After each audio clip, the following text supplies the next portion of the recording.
अस्सलाम वालेकुम। लाहौर कलंदर्स ने अपना नया हेड कोच अपॉइंट किया है। आकिब जावेद को उन्होंने पहली दफा नहीं रखा। हालांकि आकिब जावेद पाकिस्तान के इंटरिम हेड कोच थे न्यूजीलैंड सीरीज के बाद, चूंकि वो पाकिस्तान टीम की कोई सीरीज नहीं हो रही थी तो वो लाहौर कलंदर्स की रिस्पॉन्सिबिलिटी ले सकते थे। लेकिन क्या ऐसा हुआ कि उन्हें नहीं लिया गया? इस पर भी कुछ अपडेट्स हैं, वो मैं आपसे शेयर करता हूँ। और इसके अलावा एक और फास्ट बॉलर है पाकिस्तान डोमेस्टिक क्रिकेट में जिन्होंने पिछले कुछ अरसे में बहुत इंप्रेस किया है, खासकर जो अभी नेशनल टी20 कप हुआ है। ये फास्ट बॉलर कौन से हैं, इस पर भी थोड़ी सी मैं बात करूंगा। देखिए, स्टार्ट कर लेते हैं लाहौर कलंदर्स वाले मामले पे। आकिब जावेद लाहौर कलंदर्स के साथ बहुत लंबे अरसे से हैं। जब से लाहौर कलंदर्स ने पीएसएल में फ्रेंचाइजी ली तब से वो तब उनके साथ थे। शुरू के 5-6 सीजन हारे, उसके बाद फिर फाइनल पहुंचाया, 2 सीजन जितवाए भी। अभी जब पाकिस्तान क्रिकेट टीम के वो चीफ सिलेक्टर बने थे और उसके बाद हेड कोच बने थे तो उन्होंने लाहौर कलंदर्स की कोचिंग इसलिए छोड़ दी थी क्योंकि लाहौर कलंदर्स रूटीन में पीएसएल के अलावा भी इनकी कलंदर्स फ्रेंचाइज दुनिया की डिफरेंट लीग्स में है, तो वहां पर आकिब जावेद नहीं जा सकते थे। इससे पहले कलंदर्स ने जहां जहां फ्रेंचाइज ली, आकिब जावेद ही उनके हेड कोच होते थे। तो अभी उनकी अनअवेलेबिलिटी की वजह से उन्होंने डैरन गफ को अपना हेड कोच बनाया था। लेकिन अब डैरन गफ लाहौर कलंदर्स के लिए पीएसएल में अवेलेबल नहीं है, कुछ अपनी निजी मसरूफियात की वजह से।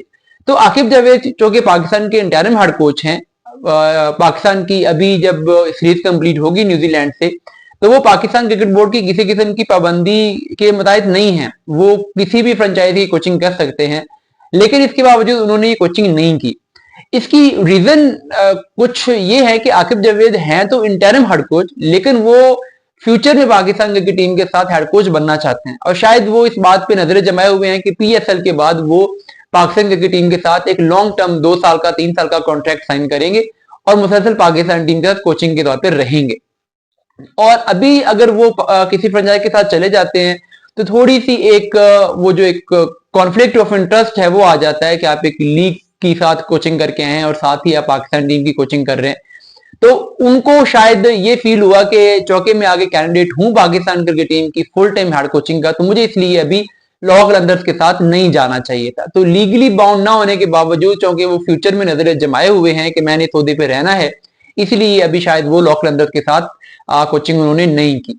अब जो रसल डोमिंगो जिनको नया हेड कोच अपॉइंट किया गया है लाहौर कलंदर्स का, ये दुनिया भर की लीग्स में कोचिंग करते रहे हैं। बहुत बड़ी सीवी है इनकी कोचिंग की, बहुत बड़ा प्रोफाइल है। इसमें जो सबसे बड़ी असाइनमेंट इन्होंने अब तक की है वो साउथ अफ्रीका की नेशनल क्रिकेट टीम के साथ 2012 से लेकर 2017 तक के जो 5 साल थे उसमें ये हेड कोच रहे थे। और उन 5 सालों में साउथ अफ्रीका ने वैसा ही परफॉर्म किया जैसा वो उनके आने से पहले परफॉर्म कर रहे थे या जैसा वो उनके जाने के बाद परफॉर्म करते रहे हैं।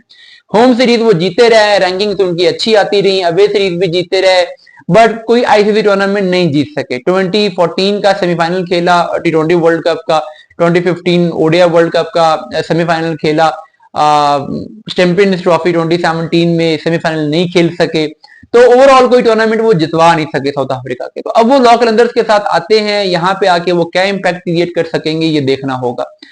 जिस फास्ट बॉलर की मैं बात कर रहा था, अभी नेशनल टी20 कप में हमने देखा पाकिस्तान की, वैसे तो जो जितने भी बड़े प्लेयर थे, जो पाकिस्तान की क्रीन थी वो तो इस टूर्नामेंट में अवेलेबल नहीं थी, लेकिन स्टिल एक बॉलर हैं जो कि पहले लाहौर कलंदर्स के साथ भी एसोसिएट रहे हैं, सलमान मिर्जा। अभी वो लाहौर ब्लूज के लिए खेल रहे थे और फाइनल मैच में भी जैसे उन्होंने 4 विकेटें ली, मैन ऑफ द मैच हुई और जैसे क्रंच सिचुएशन में आके वहां उन्होंने परफॉर्म किया। इसके अलावा इससे पहले जो पिछले मैचेस थे वहां पर भी वो अच्छी बॉलिंग कर रहे थे, स्लो डिलीवरीज अच्छी कर रहे थे, गेम अवेयरनेस उनकी अच्छी लगी है। ओवरऑल वो इस नेशनल टी20 कप में तीसरे हाईएस्ट विकेट टेकर थे। लेकिन अगर हम उनका इंपैक्ट देखें, उनकी क्रूशियल सिचुएशंस में परफॉर्मेंसेस देखें, तो वो इस टूर्नामेंट के सबसे बेस्ट बॉलर थे। एज उनकी हो गई है, 31-32 साल के वो हो गए हुए हैं, हम उनको बिल्कुल यंग बॉलर नहीं कह सकते। लेकिन यह है कि आज का इंटरनेशनल क्रिकेट में यही है कि आपने 15-20 साल नहीं खेलना होता। अगर आप अगले 6-8 महीने 10 महीने में इस बॉलर को ग्रूम कर लेते हैं तो वो 2-3-4 साल आपके लिए अच्छा परफॉर्म कर सकता है। ऑस्ट्रेलिया में भी ऐसे ही होता है, बॉलर 30-32 साल की उम्र में आते हैं, 2-3 साल खेलते हैं, उसके बाद वो अपना डोमेस्टिक दोबारा जाके खेलना शुरू हो जाते हैं। तो जरूरी नहीं है कि आपने 22-23-24 साल के बॉलर ही लेके आने हैं।